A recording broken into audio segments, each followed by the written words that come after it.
Good evening, ladies and gentlemen. Four European countries boycotted Israel uh,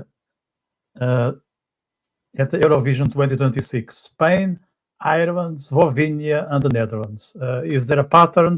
I cannot tell myself. So we'll hear directly from fans, including Israelis, and we'll explore what this boycott really means for the event and also for Europe and for Israel's place in cultural events worldwide. So if you care about truth over slogans, this episode is for you.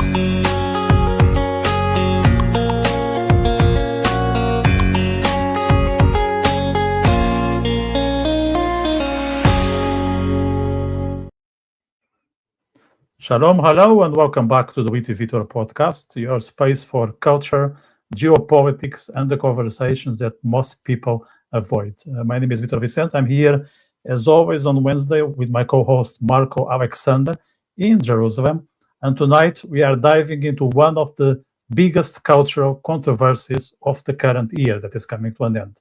Why did Spain, Ireland, Slovenia, and the Netherlands boycott Israel at Eurovision 2026? So we will break down the facts, the politics, and the narratives. And most importantly, we will have some reaction from real Eurovision fans. Joining us first is Daniel Hos, bringing the Israeli perspective. And later in the show, Romeu Monteiro, a real fan of Eurovision, Portuguese man based in Madrid. He will join the conversation and he will offer us the boycott from every single angle. So before we begin, a quick reminder for you guys: if you enjoy our honest and independent conversations, please join as a member to support our work, or drop a super chat or a super thanks to help this project going. Your support genuinely keeps this podcast going and growing. A big thank you to our members and supporters who have been providing us with your contributions. Before I welcome Daniel on the show, Marco, I know you are not the biggest Eurovision fan, but you are based in the land of Israel. So I would like to ask you about something else. There was a recent storm in Israel. Was it a deluge of biblical proportions, or am I exaggerating? No, I think it was pretty impressive by all accounts. Yeah, pretty impressive by all accounts. In the south in particular, flash floods, but nothing too serious, thank God. Great. Let's welcome Daniel to the show. He's eager to join us. Daniel, how are you, sir?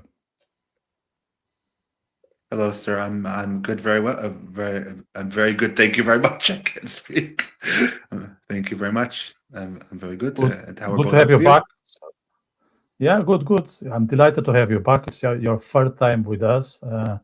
It's been a huge success. So I'm very eager to hear your views on this controversy when it comes to Israel and the European countries that are going after the Jewish nation. So for those who are not aware, Daniel is based in Israel for a couple of years. So you've been living there for a while, and you are next door to Spain, a country that boycotted Israel with more noise than any other, in my estimation. Yes. We all know that Portugal tend to follow Spanish trends. It's something historical. I saw it that very, very often. So I would like to get your understanding of how is the Portuguese nation dealing with this? Are they trying to replicate Spain or follow their own path? Yes. I'm sorry. I think we had a little bit of a connection issue, but I heard most of what you were saying. But yes. What was did you have a question? I'm sorry, there was a little bit of a connection issue. No problem. Yeah, so the question was just about whether you think that Portugal will follow the Spanish trend or they will do their own understanding of the Eurovision. I can hope that that they will follow their own path, but as we were saying before, as we were getting ready for the podcast, if I can kind of mention it, you yourself were saying that Portugal sometimes does many times does follow the Spanish lead in these kinds of things. Now, from what I know locally, there have been reports that the people in Arte were trying to convince people in Arte, and I will the Radio Television España being the Spanish broadcaster, and Radio Televisão Portugal being the Portuguese broadcast. They were trying to kind of convince Portugal to join the effort.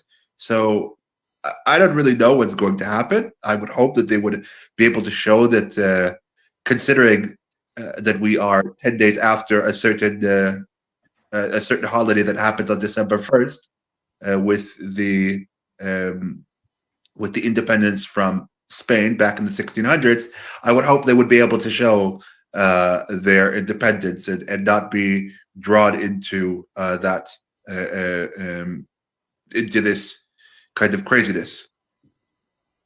Yeah, it's a very interesting context in Portugal, because I saw that some of the RTP work, for those who are not aware, RTP is the national television of Portugal. They were trying to put some pressure in their own employer, okay, who will from the Eurovision in 26, which I think it's not like they should respect their managers or the management mandate and just get on with that. It's strange times when from the bottom we can get so much pressure when it comes to ostracize Israel from cultural events and from international events. It's not only in the Eurovision, the same is happening, or similar is happening, say, in football and some other activities. Yes. Before I pass the word to Marco, I want to just say that we have a new member. Mark Banners just joined our membership, so you're very welcome. He's a new Witty Bite, so 2 memberships we have available. One is Witty Bite, another is Witty Ambassador, if I'm not mistaken. Yeah, I mean Ambassador. So I'm very happy to have Mark among the tribe. There's a link in the description, so if you guys want to be part of this tribe, have access to exclusive content, make sure to join the team. Marco? Yes. My understanding of the situation is that we're generally speaking in a period of collective madness. So this is hardly surprising, this obsession with Israel. I don't know how much it reflects the rumblings within the societies of each of these individual countries. I suspect it's more of a top-down endeavor, rather the chattering classes and the woke elites that inhabit academia and the political sphere and the media, of course. I doubt whether the ordinary person in the street is as concerned with the Eurovision as with the aforementioned chattering classes. But anyway, obviously something very sinister is happening in Europe. These are very strange times, of course. When you have an obsession with things Jewish and Israel, this is a pretty good indicator that all is not well. And we have a new country that is joining the other 4. It's Iceland. Actually, it was a rumor until this morning, and now it's confirmed. Iceland just announced that they will withdraw from Eurovision, saying that participation of Israel causes disunity. I'm not surprised, because I think Iceland over the last couple of occasions they always displayed Palestinian flags, so they have been one of the biggest vocal hostile voices of Israel. So it's not I wouldn't say it's not a surprise given the context, given their CV. Like Iceland is not an outlier in this tribe. So were you expecting that, Daniel? I don't think anyone was surprised. I mean, they had kind of insinuated for the longest time, maybe the last half a year, at least since the last Eurovision, they were at least insinuating that they were not going to join. So nobody's really, I think, shocked by it. But again, it's all these countries which, to be quite honest, don't really have a standing in Eurovision. I mean, we look at a country like Ireland. Ireland has its historic records of winning the Eurovision as long as it did, as long as it has. But I mean, the last time it won the Eurovision was, I think, 1996. I mean, we look at a country like Spain. The last time it was 68, and then in 69 it was a 4th time. Slovenia. I mean, we look at a country like Slovenia. I mean, who is Slovenia? A country like Slovenia wants to talk to Israel about about the situation, and yet you look at Slovenia's laws right now, and they are literally going to persecute the Roma and consider them like a national security a threat, and put their neighborhoods as security zones. You look at the Netherlands. I mean, the Netherlands, the last time they won was 2019 in Israel. And I remember volunteering for that, as far as like welcoming committees and that. And, people were willing to come and that. I mean, Iceland, nobody has to speak about Iceland itself. These are countries which really don't really have a history of, let's say, winning in the last few years. And really, will they be missed? They're always complaining and saying, well, Israel did this, Israel did that. I think one thing I would probably not agree with a lot of the things that we've had recently was the idea where they were trying to put in Eurovision and they succeeded. They voted on this as a way to kind of try and keep people happy of not having governments support really their candidates and putting out a campaign. Well, when other countries did it, it was fine. But, let it lead to Israel actually getting and winning the popular vote. That it's a madness. It's not allowed. Are there really that many Israelis or that many Jews in Ireland, in Spain, in Slovenia, in the Netherlands, in Iceland, where they won a lot of these popular votes? Where when you look at the national jury votes, they really voted against Israel, but the popular vote was different. Ask yourself that, I think.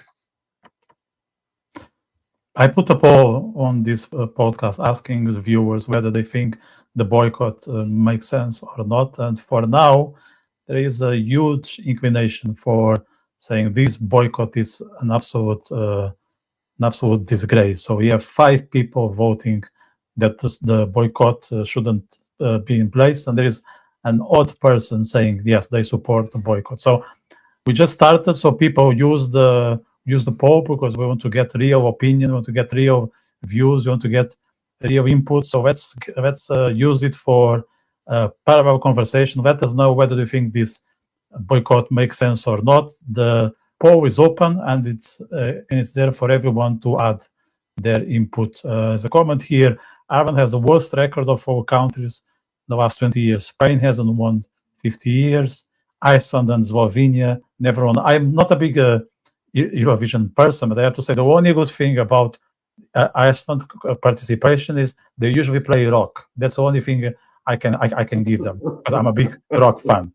Other than that, I won't miss them. And it's the same for all the other Nordics, for Norway, Sweden. So the only thing I would miss from the Icelandics are the guitars. All the rest we can live without them. But let's move to Slovenia because I have something here for you, Daniel. So sure. In the past, you mentioned about Prague, that in Prague there is barely any Semitism. Something I also felt when I visited. Yes. And Slovenia is a similar environment. It's generally a calm, intimidating country for Jews. So when Slovenia joined Ireland, Spain, and the Netherlands boycotting Israel, do you think it's something that we should start being concerned when it comes to Central Europe, or do you think it's just a phenomenon that only taking place in Ljubljana and the Slovenian nation? I would like to think that we should actually be aware and take heed of what people are thinking of on the ground. But I would also like to kind of say as well that I think that maybe it's just something that's happening there. I mean, again, do I think that they are a country in Europe whose really opinion matters? I don't really think so. I think in Eurovision, for better or worse, or in the EBU, everyone is getting a say. And even if you're a small country who doesn't really have, any connection to the situation, you're allowed to voice your opinion.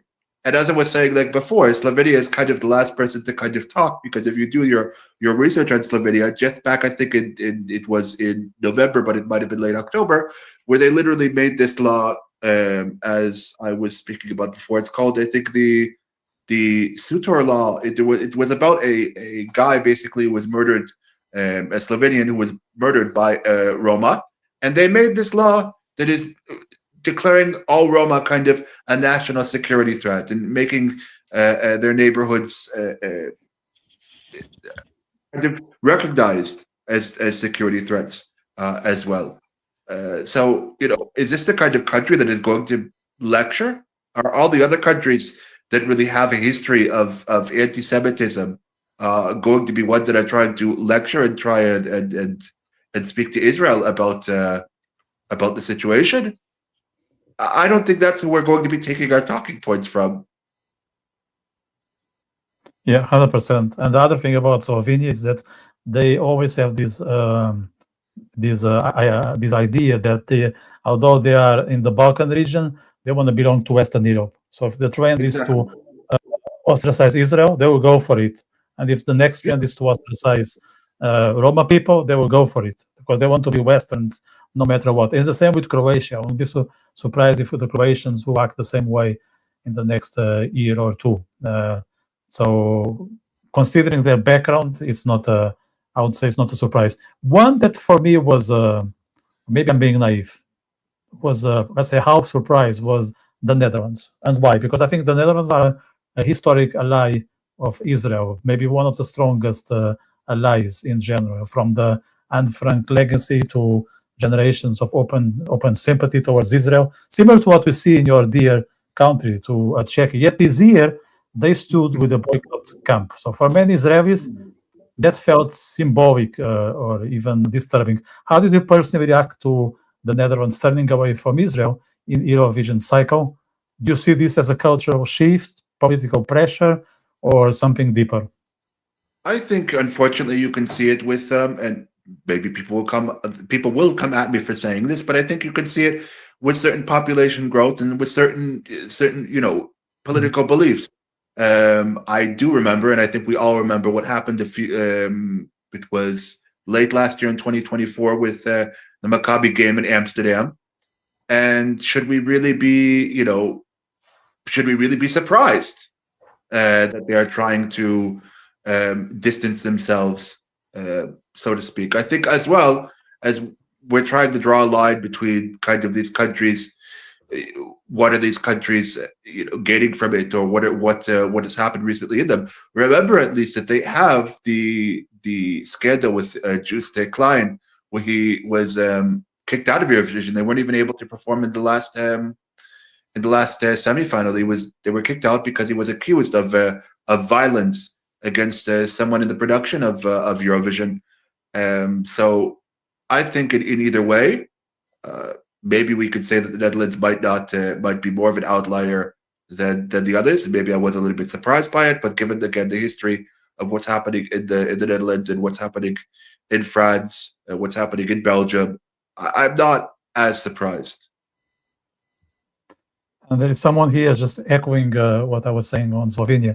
They said, and it seems that this person is very aware of the Eurovision background and context. Last year, Slovenia sent comedian to represent them and didn't qualify for the final.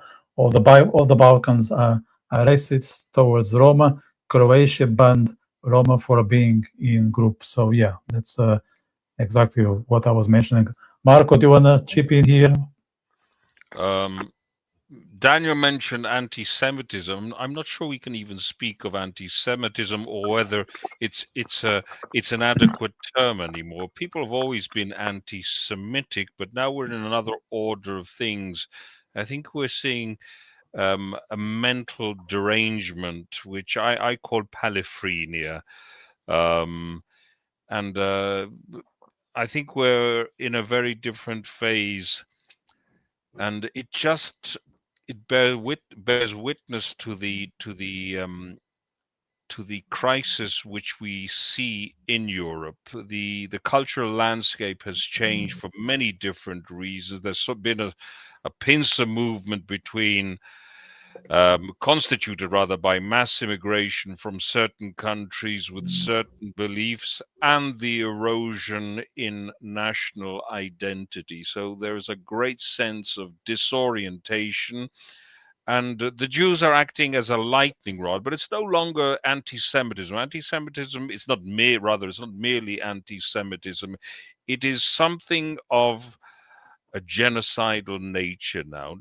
Anti-Semitism doesn't necessarily lead to genocide, but this type of anti-Semitism certainly has this tendency, namely the desire to erase the Jewish presence, to erase Jewish history, to erase Jewish culture. So we're seeing something different. One must also bear in mind that even during the period of the Holocaust, there were anti-Semites who saved Jews. It may seem strange to people. There were people who had prejudices that they wanted a Poland to be Polish, but nonetheless, they went out of their way to save Jews. What we see now is something very different. It's not mere anti-Semitism. It's something that has totally, let's say, destroyed the neurons. It's neuronicide. It's collective neuronicide. People are no longer capable of thinking in a cogent manner. And it's expressing themselves, and Israel and the Jews are acting as a lightning rod. But I wouldn't describe it simply as anti-Semitism. It's something much more sinister. And of course, these things don't happen on their own. There is agency. We know that there are countries and states, especially in the Arabian Peninsula, which have been stirring things up in Europe for many years. Qatar is an obvious actor. But throughout the 70s and 80s, we did, of course, have many other Arab countries that were financing textbooks in schools, especially in the Muslim schools, building mosques in Europe. Not that mosques are necessarily something bad, but obviously the mosques in this case were used as bases in which this culture could be disseminated. And on that note, we have a comment here saying Netherlands also took over 120,000 refugees from Ukraine and the Middle East, similar to Ireland. Too many considering size of the country. And I would again subscribe this comment. As an Irish resident, we can see the landscape changing when it comes to demographics, not always in the most positive way. There are certain parts of Dublin city that don't feel like Irish anymore. So the same way that Portugal is following the Spanish trend, Ireland is still going after some of the UK pursuits. So hope Ireland can understand that the way that England or Great Britain as such are managing migration is not making any favors for their own citizens. So I think here there's still some time to ratify the problems created by governments and NGOs, but we need to act very, very, very soon. How is the situation in Portugal with migration coming from Africa, Southeast Asia, Middle East? You have the migration. I mean, you go to certain. I mean, I'll speak for Porto itself. You go to certain areas like Bulao, and I mean, it's really a lot of immigration from the subcontinent. You see a lot more people from the subcontinent also in Martin. What is it? Mortiz or something? I forgot what the neighborhood is in Lisbon. You'll probably correct me. Something Mortiz. You know what I'm talking about? Yes. The same thing here in Porto, in Bulao, near the market. You see it a lot more, where maybe 10, 15 years ago, 20 years ago, you wouldn't have seen it, but they really saw Portugal as a very easy place to come and get nationality. And you see it now a lot in the streets, and a lot in everyone. I'm not going to disagree with Marco. Marco is 100% right that there is something inherently evil about this, in the way the demographic change, in the way of so many things, as well as he said, with the fact that even during the war, anti-Semites did save Jews. But I think again, it is something for the soul of Europe, something for trying to maybe jump on the on the bandwagon of Me Too. See, I'm making a stand. I'm principled, so to speak. But what principle is there if there's one rule for Israel and another rule for the rest of the world? People always love to kind of speak about Russia and the Russian case, but that's I think it's a totally different area. Instead of trying to compare the two, I think it's totally different. Yeah, I remember walking in Martin and thinking that I was a white man in the village, and I thought it was because I've been living in Ireland for a while. But no, it's the demographics have changed, so it's not something that I would take the blame. It's just my surroundings. So people, if you go to Lisbon, please avoid that area, especially if you are a woman, because it's not a place where you feel safe. Don't even jump on a Uber. Just don't get any near. There's nothing there to visit. There's no place there where you should eat. There's no reason for you to be close to Martin. But let's get back to Israel, Daniel. So for Israelis, as far as I know, Eurovision is not just entertainment. I'd say it's one of the few European stages where Israel is able to compete culturally as an equal. So when 4 countries boycott specifically because Israel is participating, it hits differently than the usual political criticism. So if you think about your Israeli folks, what was the impact in the Israeli society? Did you guys took it as a political statement, an anti-Semitic echo, or just another part of the global pressure that Israel is facing for quite some time? I think, unfortunately, you're always going to see some sort of blowback in terms of maybe seeing it as some sort of pressure, but as some sort of statement as well. I think, again, they're all going to try and jump on the bandwagon, as I said before, to try and make some sort of statement, seeing as if it's going to pressure Israel somehow. But I knew, when Germany was going to say that, Israel should still be in Eurovision, and when Austria especially took that stance, Eurovision cannot really exist without Austria or Germany now bankrolling as I think one of the big 5 is Germany itself, and Austria, of course, competing. So I knew when they were going to say that, they were going to say, okay, Israel will continue.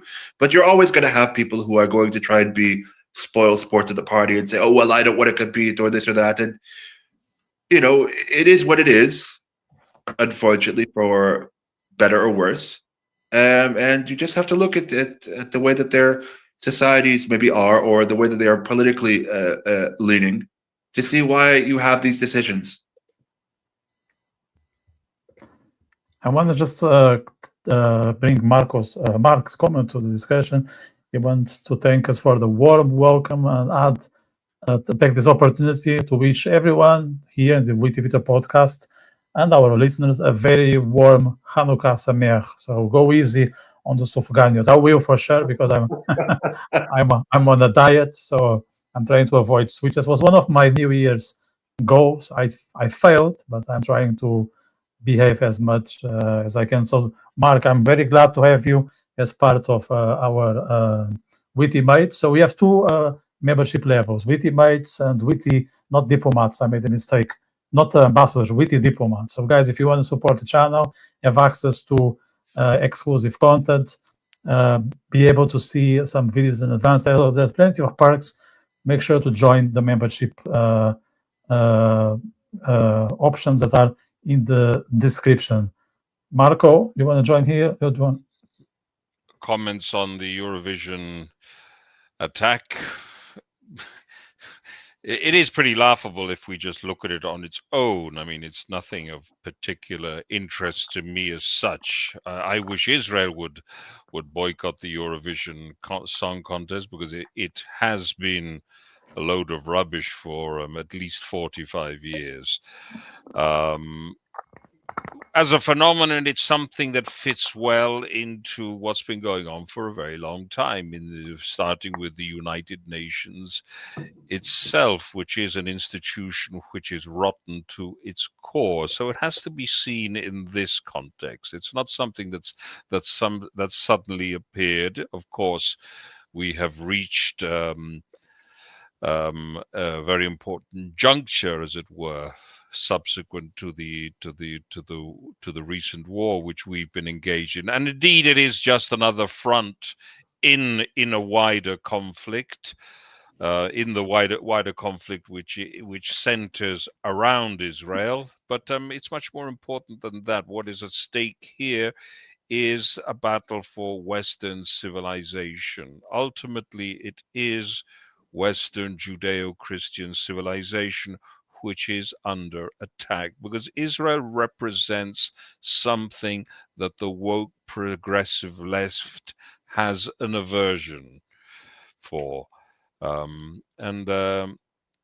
They have entered into this axis, into this alliance with the Islamist left, and they both share this objective, the elimination of the Jewish state. There's nothing really surprising in this. It fits well into events which we have seen for decades now in the United Nations and beyond, in academia and in the political sphere and in the media.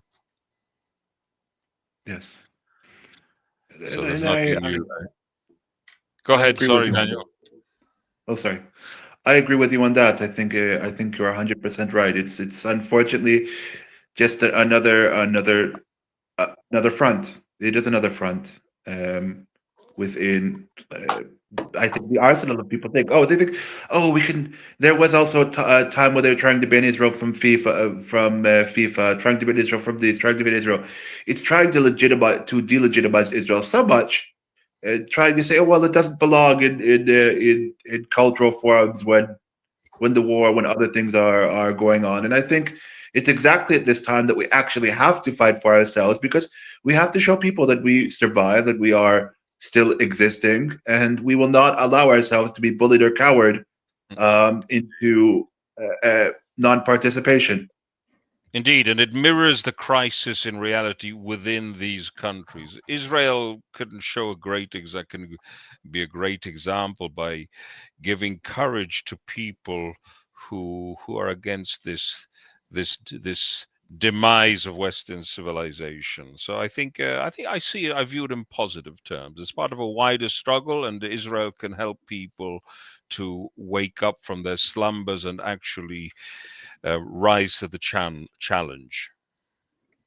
So our viewers, I think they are very much against this boycott from Ireland, Spain, Slovenia, and the Netherlands. I can see only 12% are in favor, while 88% don't agree with the Israel ostracization in the Eurovision. So I think that can give us some hope. There are some people aware out there of what's going on in the political arena. How is that invading the cultural and entertainment space? There's no more room for people to enjoy themselves without being bombarded by Palestinianism when they are just sitting on the couch watching some musicians performing. I think people are starting to be fed up because they cannot just they cannot just be in front of the TV without being exposed to Palestinianism. I think it's I think it's a symptom. Yes, indeed. Palestinism, I think and I'm glad you mentioned this, because Palestinism really is a diversion in many sense, because it's getting people to concentrate on a non-existent genocide and diverting people's attention from real genocides in Africa and in the Middle East, namely of the Christian, Druze, and Alawite minorities. We don't hear a peep from any of these politicians who spend their time criticizing Israel, but Palestinism serves this function. It is a diversion. It is an Islamist diversion from these very important centers of epicenters of genocide in Black Africa and the Middle East. Daniel, let's... Yeah. Oh, sorry. Go ahead. Go ahead. No, go ahead. 100%. I agree with that. Crickets, when it comes to what's happening in Sudan right now at the moment, crickets to now what is happening in Nigeria with the kidnapped schoolgirls. No Jews, no news. Sorry, I had to say it, but it's so true. I want to ask you in terms of the future, like if you look ahead, like despite the boycott, Israel remains a strong Eurovision competitor with a passionate fan base and a huge cultural footprint. But the question many are quietly asking is, what does it mean for Israel participation going forward? Do we believe at some point Israel will just withdraw, or do we remain stubborn and get on the stage year after year? I think that Israel will continue to get on the stage. It's a good thing to have Israel in the contest. They brought many different types of singers throughout the years. I mean, it wasn't Europe that had done international. It was Israel that had done international. It wasn't Israel that had that there in Kushner. It wasn't Israel. It wasn't Europe that had that there in Kushner. It was Israel that had that there in Kushner. They were really the first real, in my at least understanding, the first real kind of critique of society of climate change. This was, I think, back in 87 or 88. No, it was 88, I think, where it was that in Kushner. These are things in which Israel can compete and can show kind of a different side to society. And I don't think that the average Israeli the Israeli broadcaster will just sit down idly, even if someone like Achinu Amnini, as Noah, as their commentator had just written this, even if she says Israel should just sit out. I don't think that the average Israeli will say, no, we're just going to sit out. It would be all fine in the end if we sat out. That would be allowing these people who are against Israel to win, and I don't think that we can or we should do that. Allowing them to dictate to us at any time how we should feel, how we shouldn't feel, how anything happens is allowing those who committed the attacks on October 7th, those who had tried to intimidate us, it's allowing them to win and saying, well, they have power over us. And I think that's really not the right idea. But I don't think that Israel will bow out. As long as you have countries which are going to stand strong against the boycott movement, like Germany, like Austria, like other countries that are funding the Eurovision, I don't think that Israel will quit, or I don't think that they will go on their own accord, so to speak.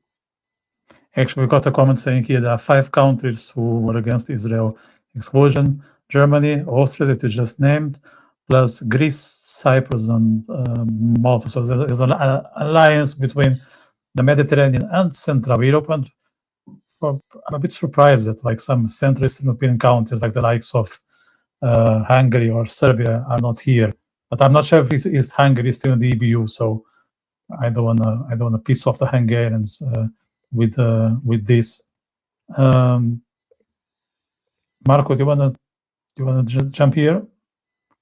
No, I don't think the Eurovision contest, this Eurovision contest, is important in and of itself. It's important in the sense that it's part of a wider trend. It's not as if we're witnessing the destruction of the third temple with Israel's with the hypothesized exclusion of Israel from the Eurovision Song Contest.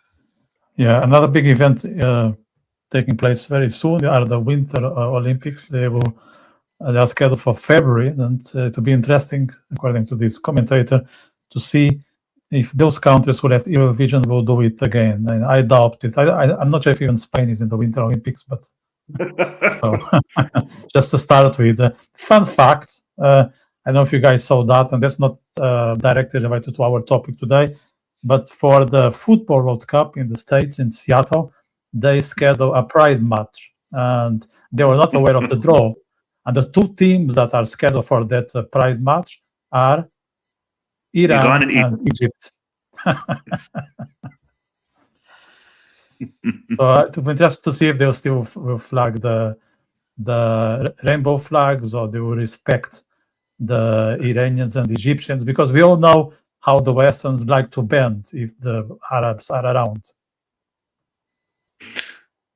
I mean, from what I read on that, they are They are very against it, and they're actually trying to speak to the FIFA organizers, saying, "Make sure they can't bring those pride flags or whatever. It's against their culture. It's against this."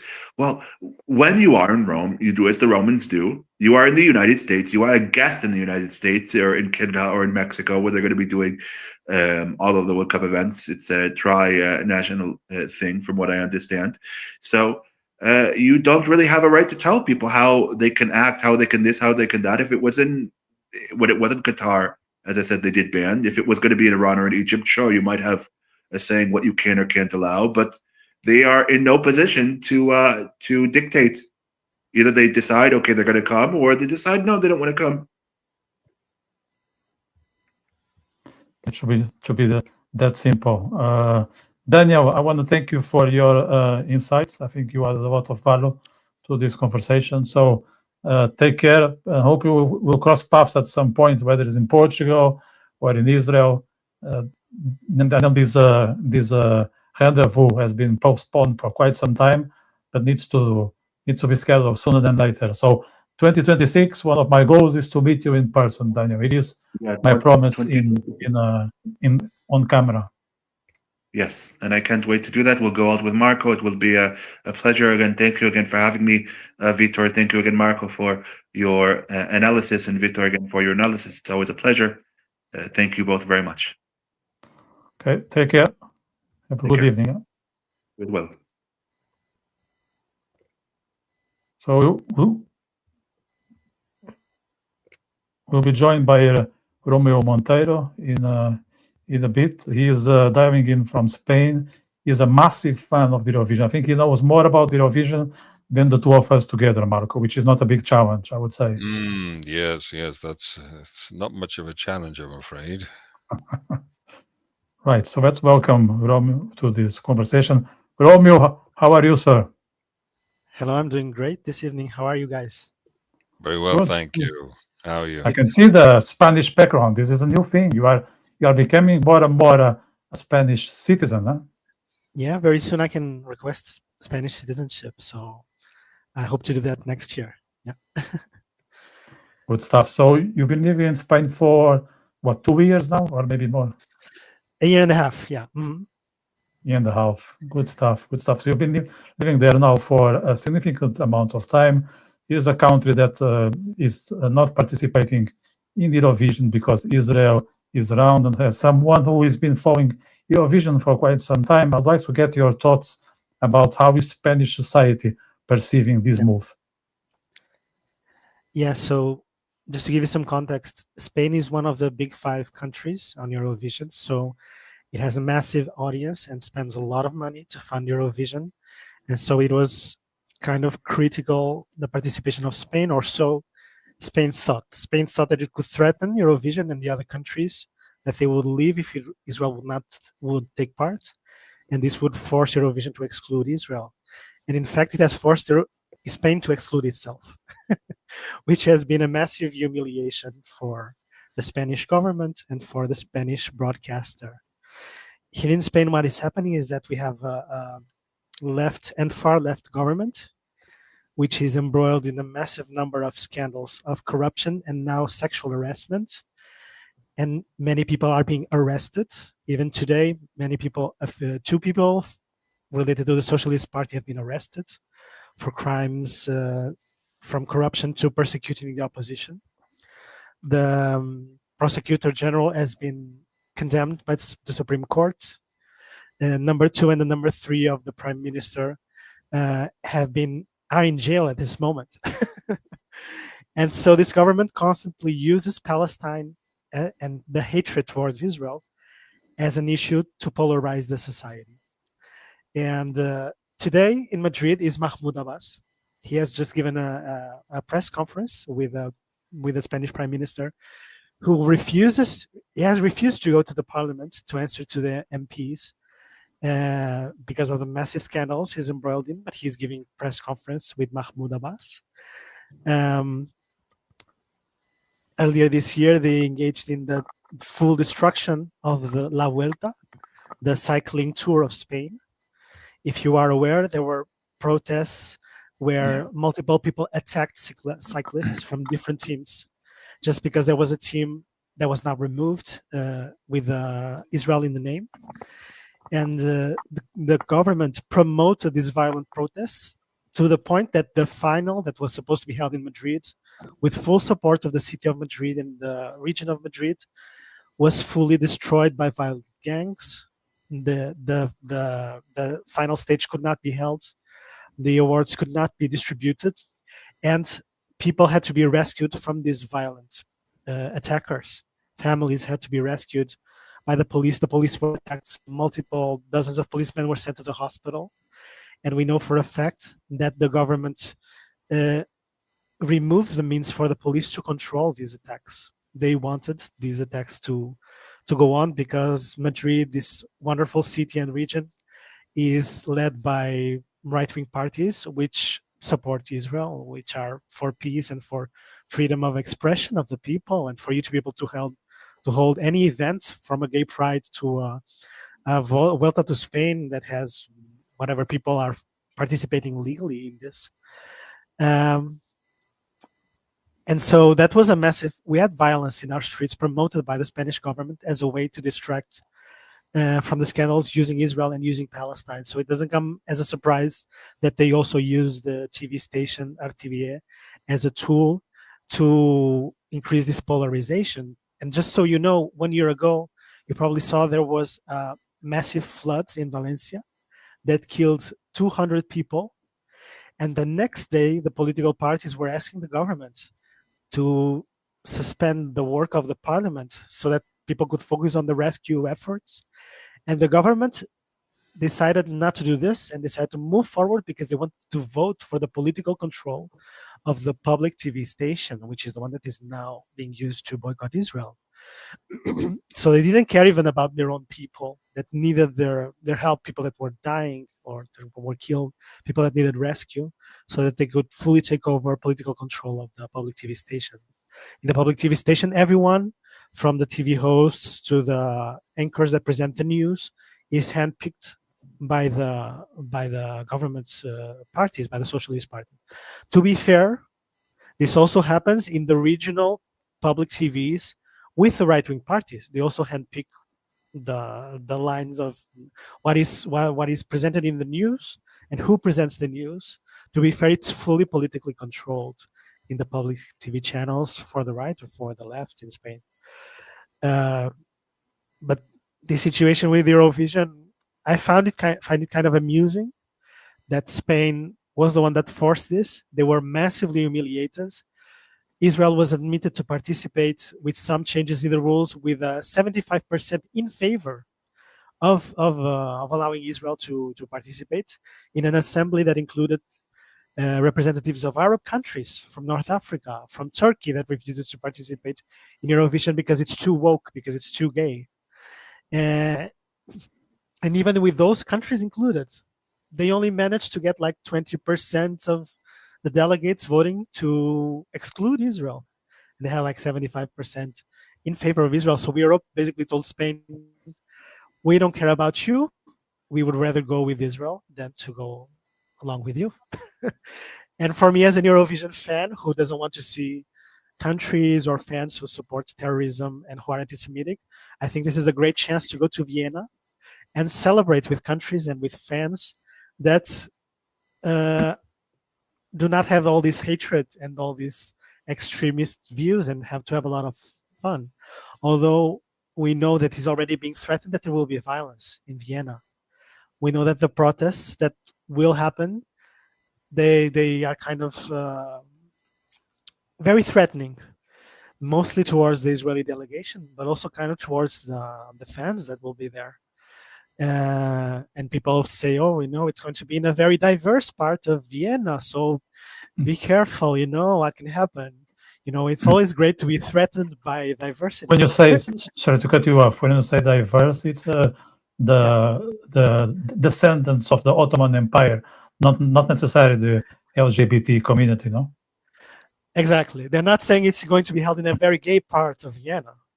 They are saying it's going to be held in a part that has a lot of Arabs or Muslims that can create a threat over the event and over the fans.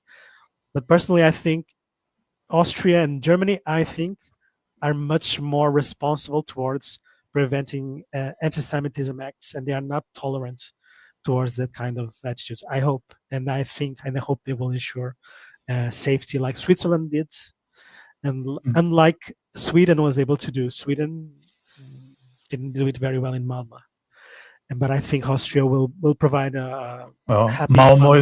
Malmö, it's another diverse place, as we know. Yes, and it's.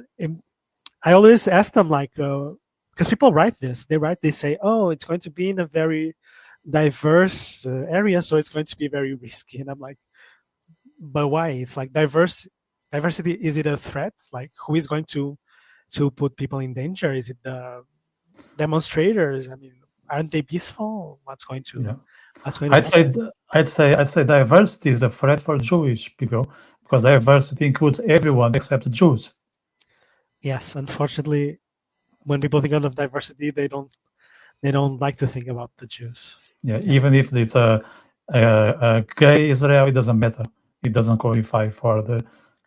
Maybe it's even worse, Yes. And if you are a minority and you don't behave as they tell you, if you go out of the plantation where you're supposed to be in, they will treat you worse. You are one of the main targets.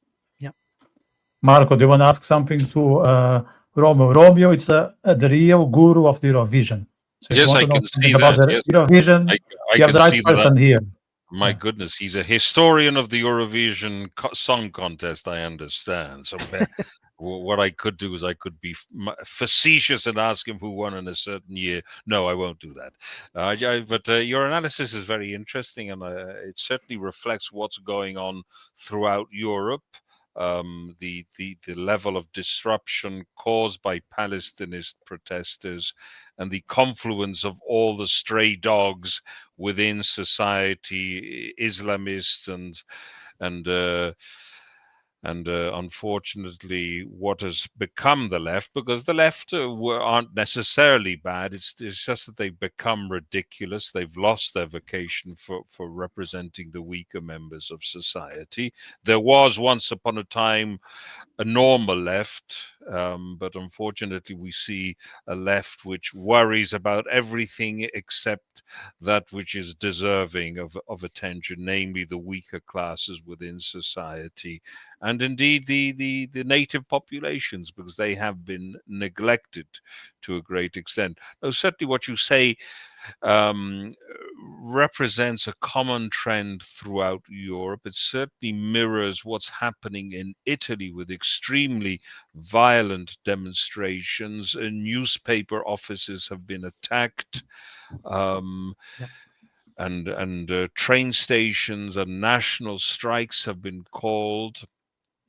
So what you say represents a common trend. Italy doesn't have a left-wing government at the moment, and I suppose that is to a great extent something which prevents further degeneration, as we've seen in the scenario which you've described in Spain. But nonetheless, in Italy there is a judiciary, and certainly the chattering classes, academia, and wide swathes of people who have occupied the cultural sphere, which are definitely in the Palestinist camp, and who have succeeded in bringing the country to a standstill on a number of occasions in recent months. So yes, what you say certainly resonates. I feel like Italy is traditionally kind of a tendency pro-Israel country. This socially, I wouldn't say. Spain, I think that it's very different. Even society.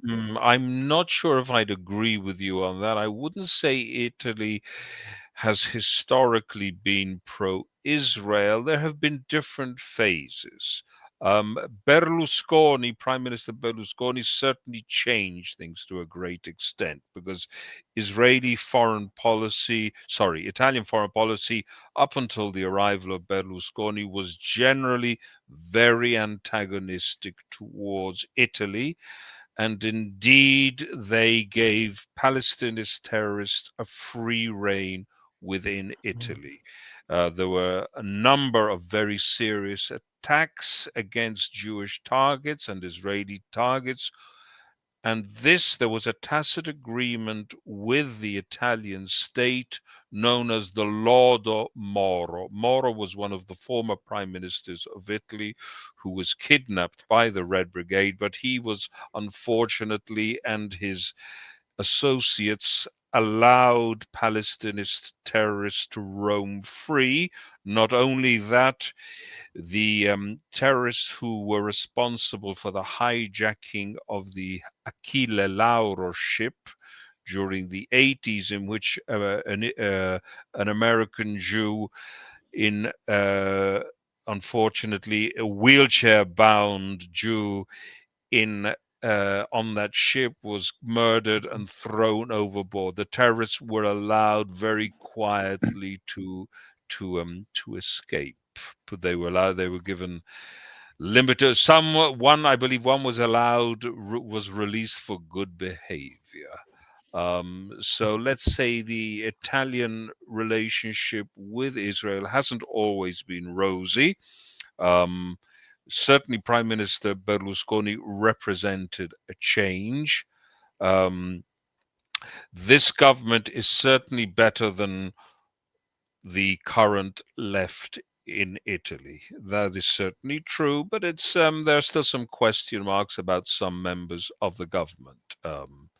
So that's pretty much what I should say. That I mean, for the sake of one has to be balanced here in the sense that when Israel was founded, the Italian Communist Party, and certainly the organ of the Italian Communist Party, l'Unità, had in that period a pro-Israeli position.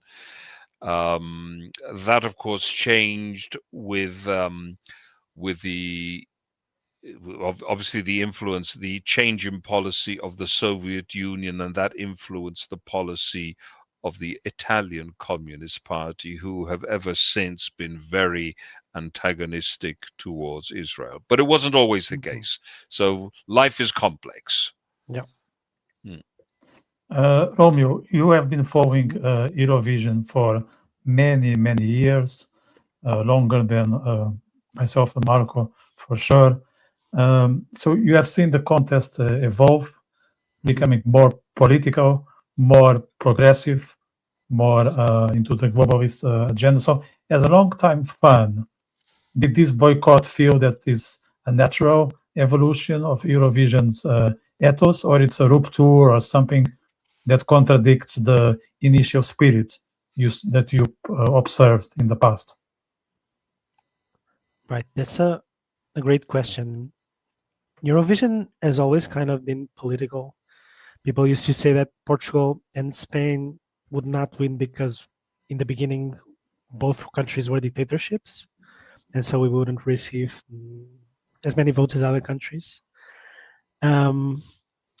But it's only very recently that we have seen this idea of countries being excluded for political reasons.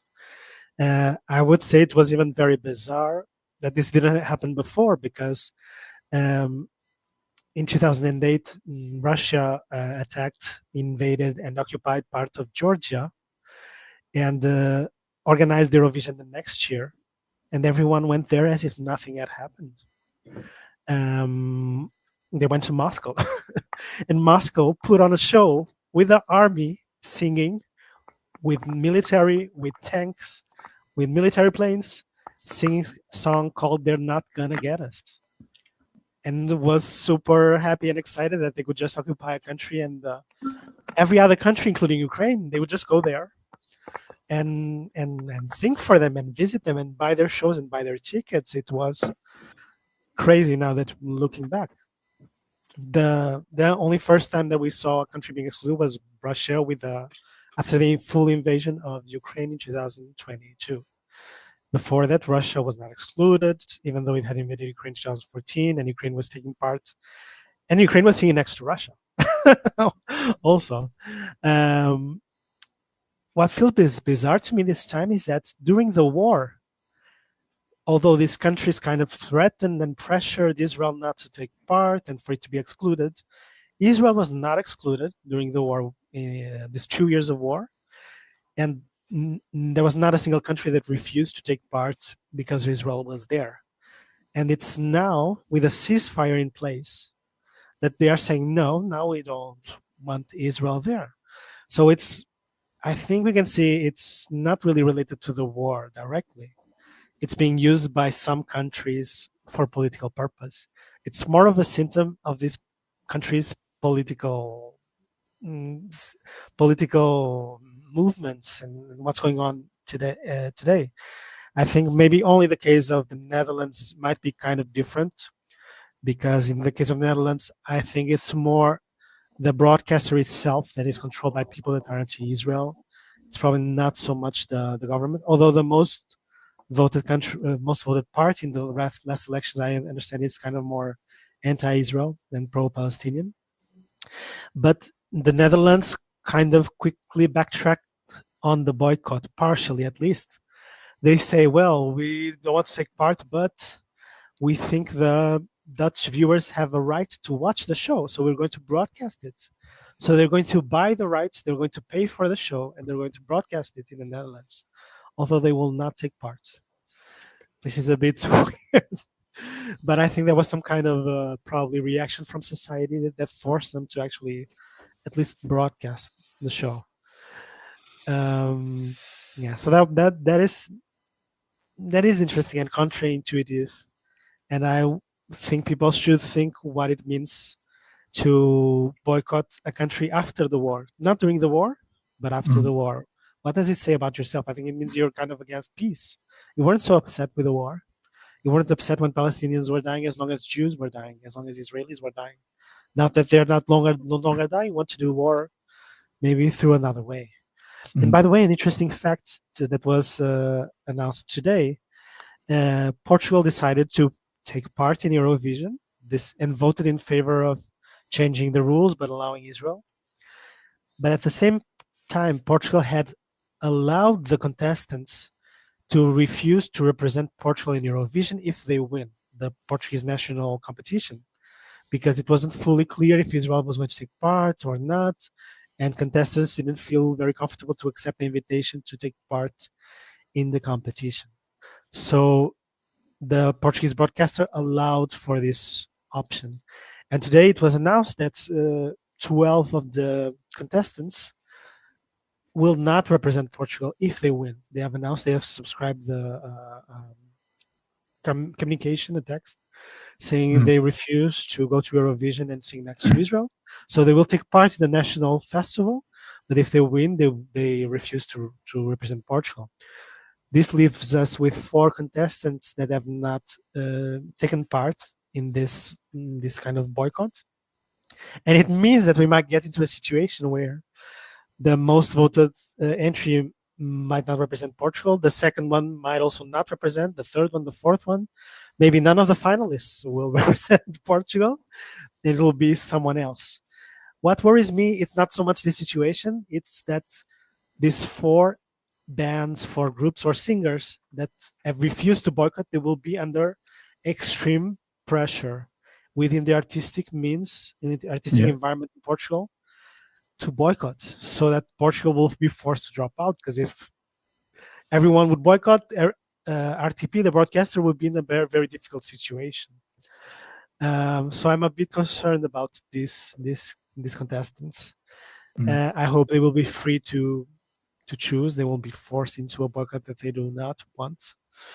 And for me, as a fan and as someone who also supports Israel, I'm fully ready to organize votes to vote for these 4 groups that want to represent Portugal and deserve to be in Vienna, and should be the most voted, and not the bands that want to legitimize Hamas and to legitimize anti-Semitic boycotts.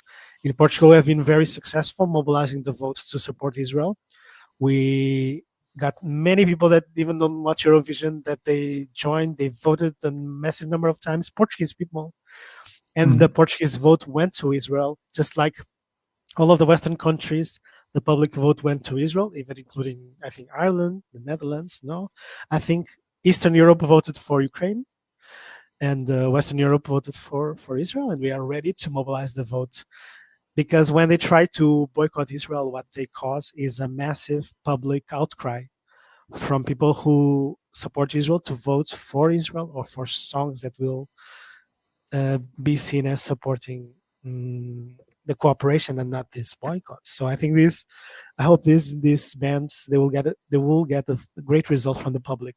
I do think they will be boycotted by political reasons by the juries, because RTP will have musical juries, and these people, we have seen in the last years, the juries tend to boycott politically Israel, which is also very unfair. If you say you are a musical artistical jury, you should not be entitled to do a political vote. Unfortunately, there's no way to control this, so we will see.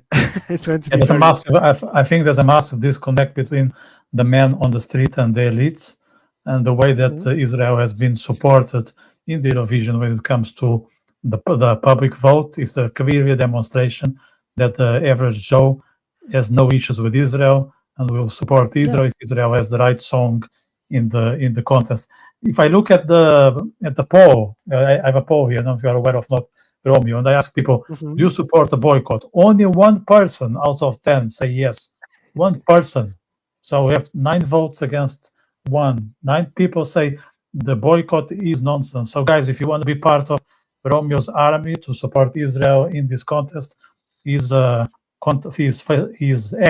details are on the description. Let's address something here, Romeu, that I think you are also in a good position to answer. So Eurovision, as we know, it's deeply connected to the gay community. It's almost a cultural home, a celebration of diversity and freedom, as they call it.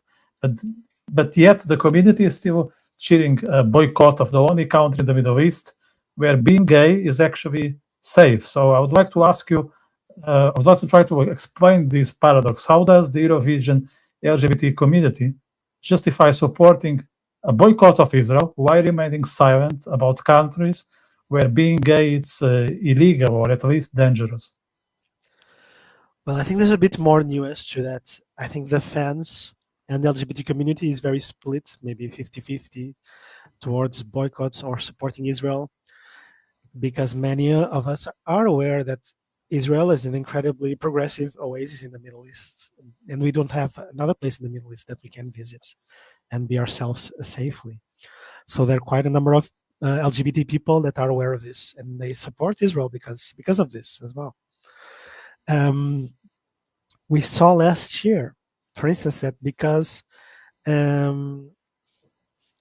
Europe, I think it was Euro Pride that was in Lisbon, and it had some vague connections with Israel. There were attacks against one of the main LGBT clubs in Lisbon just for organizing a party for Euro Pride. And they vandalized, they wrote something, I don't know, Zionists or something stupid. And you can clearly see that this is a homophobic attack. This is not, it's also anti-Semitic in a way, but it's mainly a homophobic attack because they could have vandalized the Israeli embassy or some far-right party headquarters, but they decided to go to an LGBT place and vandalize it just for being connected to Euro Pride that had some vague connections. They went after the weakest target. So in a way, I think there's also some concern for people in the LGBT community, because if we even do something vaguely connected to Israel, we are some of the main targets by the far left, because the far left thinks we belong to them, and they will be the first ones to attack people that they see as like leftists, far left, gays, and other minorities that they think belong naturally to the far left, and we cannot deviate from that path. But I think the LGBT community is kind of is split. I would advise people not to think we are mostly against Israel. It's not that clear. and a large number of LGBT people know that we are a target in the Islamic countries and by Islamists, and so it's against nature, against ourselves, to support those kinds of extremists and terrorists that are also targeting Jews and targeting Israel. I was thinking of something else. I forgot. Let me cut you off here. Often when I ask a member of the LGBT or whatever community, the answer about Israel is yes, but. You know what a yes, but is? That they are like, yeah, I understand that Israel is welcoming people like us, okay? But what they are doing to the Palestinians, I cannot acknowledge as correct. So that's most people say, also not just LGBT people. It's kind of very standard position. Yes, but I wish there would be more yes, but I think at this point the majority is a massive condemnation of Israel without any apology. At least it's in Eastern Europe, or maybe I'm spending a lot of time in Ireland. Maybe it's that as well. Let me give you some more context politically also. I think one of the problems nowadays is also that support for Israel is increasingly polarized between left and right. Before it didn't used to be so polarized. There was a big center left, center right that would support Israel. Nowadays, supporting Israel is more associated with the right. And for LGBT people, we spent a number of years where we were targets of what was almost hate speech by the right. I consider myself to be a center-right person, but for many years I had to see the center-right massively coming out to say that gay people were a danger, that we wanted to indoctrinate children to become homosexuals, that we were sexual predators, that we should not be allowed to marry, to create families, because that would destroy society just by marrying, that adopting a child, we will be putting the child in danger, the child would not be well raised, that will be threats to children. And for many years, we were portrayed as threats, and eventually our rights were recognized and legalized by our countries. But for many years, our only space was the left, and sometimes even only the far left. I went to the Portuguese parliament when same-sex marriage was voted for the first time, and there was a absolute majority of the left, of the Socialist Party, and they voted against any LGBT rights. And so if you were LGBT, the same thing would be to vote for the far left. And people would say, why would you support the right? They do not want you to, they don't treat you as a human. They don't recognize your rights to make a family. And family is so important for me as a right-wing person, no? So for many years, the only space we had was on the far left or on the left. And so nowadays, people still attack us and say, how can you be right-wing if the right is against LGBT people? I don't think the right-wing is against LGBT people nowadays, but this has kind of been glued to the perception of the right. And for many gay people who for many years had to see on the TVs, the politicians, everyone on the right portraying us as monsters, as demons, demonizing us, it's very hard to make this movement towards the center or even towards the right. Although I do think we have to do it because nowadays the far left and even the left is creating a very threatening environment for us. We've spent so many years, decades, fighting to have a more modern, tolerant society. And now the far left want us to live in a society where we have millions of people that are fully homophobic, coming from countries that treat gay people worse than garbage, worse than animals. And they think it's normal for women to go on the streets fully covered from head to toe as garbage bags, which is a total destruction of everything we fought for in terms of women visibility and women rights. And I don't want to live in a country where I feel unsafe for being gay. I felt unsafe in my past for being gay. I don't feel nowadays. I don't want to go back to a situation where I don't feel safe in the streets of my country or in the streets of Spain. because it's again filled with people that have hatred for me. I fought for my freedom, and I'm not willing to go back in that. So I also do not want the far left in power, or even the crazy center left, like we have in Spain now, and that we had in Portugal in the last years, that fully opened the doors to totally unregulated immigration from people that are very disruptive to society. Maybe not so much the first generation, but the second generation is for sure, as we've seen in other countries. In Spain, we can already see this in Catalonia, especially. A lot of violence, a lot of crime. The Basque country and now Catalonia are starting to publicize data about crime rates based on nationality. And we can see that the overwhelming majority are foreigners, and they're foreigners from North Africa that are doing violent crime, that we know they are homophobic, that they know they are misogynist. And so this has to be controlled. I don't want to be forced to choose between people who want to kill me on my right and on my left.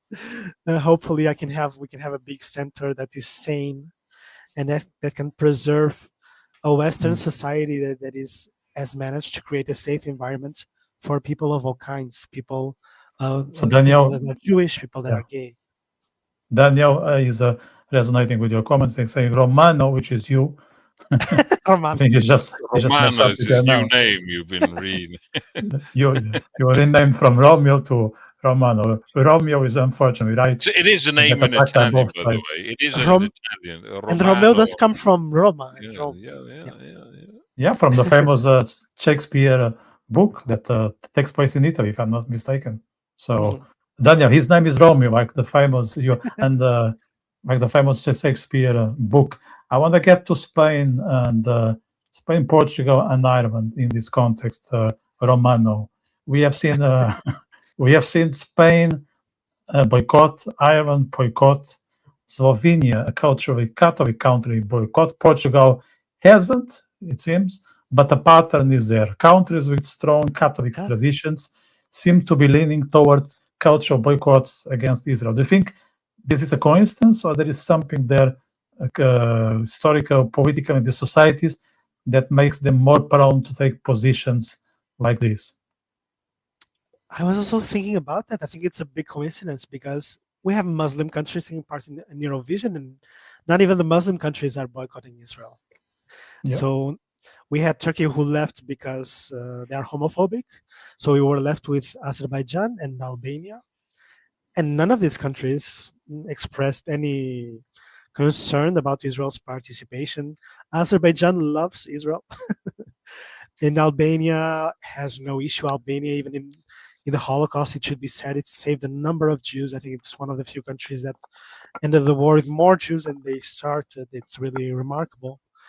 And unfortunately, it's weird to see this. Yeah, these Catholic countries being the ones leading against these waves of anti-Semitism. I wonder if there's something there in the religion, in the culture. They have histories. I mean, I don't know about Ireland and Slovenia. Spain has a big history of persecuting Jews and allied with the Nazis during the Second World War. Ireland was neutral, but they gave condolences to Hitler. They had programs to host refugee children that were not Jewish. They did not want the Jewish children to go into those refugee programs. It's weird, and it's very, very sad. I hope it's not because of the Catholic religion. Unfortunately, just to give you some more personal experience, I'm not religious, but my family is Catholic. I do go to church when they want me to go. I go as an observer and as a person that respects it, usually in Easter. And in Easter, the priest gives some very anti-Semitic speeches. It's shocking, the speeches I've seen, where he will say that the Jesus was killed by the Jews, or the last one, he said Jesus was not killed by the Jews, and I was like, whoa. he's saying he's improving, but then he said it was the devil, the demon spirits inside the Jews that killed Jesus. And I was like, okay, this is getting crazy again. And unfortunately, I think this priest needs to revisit his winery. I think he's drinking the wrong wine. Huh? To give you more follow-up, afterwards, this priest was arrested because he is being investigated. He's currently in court because he was taking care of an adult man who was mentally disabled, and he was arrested for enslaving him and sexually abusing this man. And he's still serving as a priest. He was suspended for some time, but he's still serving as a priest while he is undergoing the court procedures and investigations and all that. And I had to go to church even after to go to mass with this priest after learning about that. And it's very sad. Unfortunately, there's very few priests, so people don't even care about their crimes, and they will listen to their speeches and work with them, even while they say hateful things and are accused of monstrous things. And it seems like the Catholic Church has a serious issue in many countries of sexual harassment, mistreatment of children. Something is wrong there. I'm not sure what. I don't think Catholics are particularly evil people, but at least the church has something going on that they need to fix. Okay, I have a final question here. Maybe Marco, you can throw your last question to Romeu. Just take advantage that he is a source of knowledge when it comes to these topics that we both are foreign to. What's this? His expertise on the Eurovision Song Contest? Am I to conjure up a question? I wanted to absorb his wisdom. I don't know where to start. I have to defer to our friend here with regard to Eurovision. I stopped watching the Eurovision, I suppose, when I was about 15 or 16. So we're talking about the mid 1970s, and it was a very fun and light-hearted competition in those days. The music was never great. There were some exceptions, but it was a pleasant experience. I remember in the good old days of the mid 70s when I stopped watching it. Yeah, it's changed a lot. I assume it was correct, as you mentioned correctly. It was always politicized to a certain extent. You understood the voting patterns aligned with the politics of the member states. That was a constant in the good old days. But it was also a fun competition, a fun and light-hearted competition. And it was enjoyable and safe family entertainment. Mm-hmm. Right, let's get to something, let's say, personal and honest here. So, Romeu, we are good friends. Let's not make a secret out of that. We are both ardent Zionists. You are, again, a dedicated football Eurovision fan. I'm a football fan, as you know, and I also have my sins. I watched the World Cup in Qatar, and I'm still not fully comfortable with that. So if Israel were fully excluded from Eurovision in the future, would you still watch it with the same passion, or would you just walk away? If Israel was fully excluded? Yep. Well, that's a great question. Yeah, I wanted to put you on the spot before you go. Because, well, I think the show itself, well, if it was fully excluded, it's hard that the show itself would still be the same because some major countries would drop out. I will, as a strong Zionist, I think I would not watch a show and provide profit to a show that would be so openly pro-terrorist and anti-Semitic. So I would say I think I will not watch it. At the same time, it's a great show. So that's kind of tempting. I actually am wondering, for instance, I have friends in Spain that are Eurovision fans, and Spain has decided to drop out. I wonder, like, Are they still going to the show? Are they going to attend the finals in Vienna? That's kind of a question for me, what they will intend to do. I think some will still go. I see a lot of people mobilizing and say that it's good that the Spanish podcaster is boycotting it, and they will boycott as well. So it's complicated. But by the way, if you remember, last time that Israel won the Eurovision, you can flip the coin. If you are hesitating, you just flip the coin. Right, like a politicians. Yes. No, but to share with you one of a very beautiful moment. So the first time I went to see Eurovision live was in Lisbon. After Portugal won in Ukraine, Portugal organized it, and then Israel won there in Lisbon with Neta Barzilai in 2018. And it was so much fun and such happiness to see, the Israeli fans so happy. There was so much celebration. And, in planning for next year I had a chance to go and enjoy it in Israel. And that was amazing. It was an amazing feeling. It's going to be interesting that because as a consequence of these boycotts, of these countries dropping out that are into Israel will have less competition and will have more fans taking part. More countries that support it. Countries, both juries and people that tend to vote more for Israel. And Israel has already went to like second place in the last few years. So there is a strong chance that Israel might win this year. And then next year, Israel would organize it. So it's going to be an amazing thing to see. And in the last years, countries could just say, well, if Israel wins, Israel is at war. We don't allow Ukraine to organize the show. So we don't allow Israel to organize it either. But Israel now is not at war. So I think there's a strong chance that Israel could win and be able to organize it. And then what will happen? Will Spain boycott again and stay out again? That's going to be fun to see because there's no end now. It's not because of the war. The war has ended and now they are starting to boycott. When will they decide to, stop boycotting? We don't know. There's no logic now anymore. I won't be sad with that outcome. And I can make a promise. If Israel wins Eurovision and the event takes place in Jerusalem, not in Tel Aviv, in Jerusalem next year, I will go for it. Although I'm not really into the Eurovision from any angle, okay? But if that's the case, and it takes place in Jerusalem, I will join. I know the odds are very low because usually it will take place in Tel Aviv. But let's say usually it happened 2 times in Jerusalem. You see, I don't know shit about it. Because Israel won 4 times. So yeah, but the show was in Tel Aviv, Lisbon, no. So the last one, yes.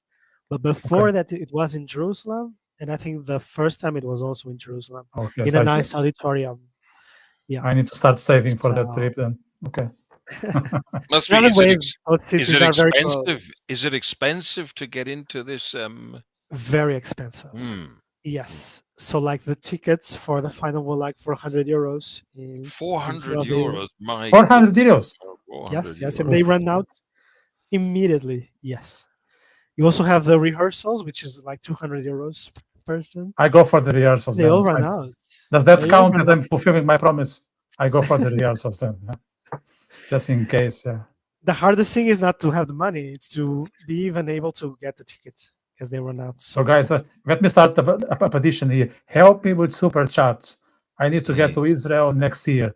Help me with super chats in the chat box, and every euro counts. As you can see, going to Israel in 2026 won't be 2027.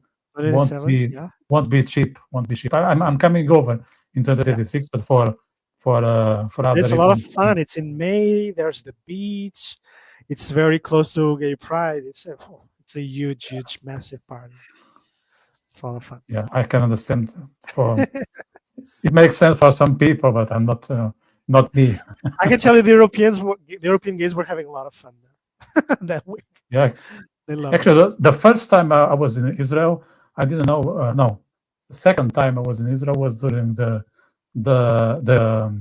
gay parade, and I joined like for 30 minutes. But I hate crowds. I really hate crowds. So it was nothing to do with the tribe that I was surrounded with. Just I hate crowds. I literally get sick. Like I start to faint. Just it's my. I got separated from all my friends in the parade in Tel Aviv because it was so massive. It's crazy. Yeah. Okay, let's finalize with the poll. Do you support the boycott? Only one person out of 12 say yes. All the other 11, like a football team, going back to more male traditional topics, said yes. So say no. They are completely against this boycott. So here's a strong message to Spain, Ireland, Slovenia, and the Netherlands. This boycott is bollocks, so they should think twice before repeating in next year. Romeu, I want to thank you very much for joining this Thank you for session. having me. I want you back in January for the Portuguese presidential elections. Oh, okay. That's going to be Yeah, okay. interesting. So, Before or after the first round vote? you see, you want to be here all the time. Yeah, I knew it. Yeah, I was only thinking before, but maybe we can find a secret Before, slot okay. for you after. Yeah, so I'm trying to organize a gathering and talk about this. So we'll do a live or something like that. So thank you very much, Romeu, Monteiro. Thank you very much, Daniel Host, who joined us at the start. Thank you very much, Marco, for being in this show. I know Eurovision, he says, you are as much as an alien as I am for this event. No, but I've learned a lot from Romero. I've learned a lot. Thank you. I'm grateful to Romero for his knowledge, his learning. Happy to share. So I want to thank the viewers as well for being with us tonight and participating with their comments. And thanks, Rom, again for the Spanish perspective. So what happened this year with the Eurovision boycott was not just about music, unfortunately. It goes into cultural tensions, political pressures, and uncomfortable contradictions that the old continent is experiencing today. Whether you agree or disagree with the boycott, one thing is clear. Israel remains one of the few places in the Middle East where Eurovision values the freedom, safety, they actually exist. If you enjoyed this conversation and want more honest, independent discussion like this, don't forget to subscribe, join as a channel member, Witty Vítor, Witty Diplomat, or support our work with a super chat or super text. It genuinely helps us keep these conversations going without filters and without pressure from any institution. Myself and Marco will be back with more debates, probably on Tuesday, because we need to rearrange our agenda, but we are back before the new year. So I wish everyone a good evening and take care. Thank you. Bye-bye. Bye-bye.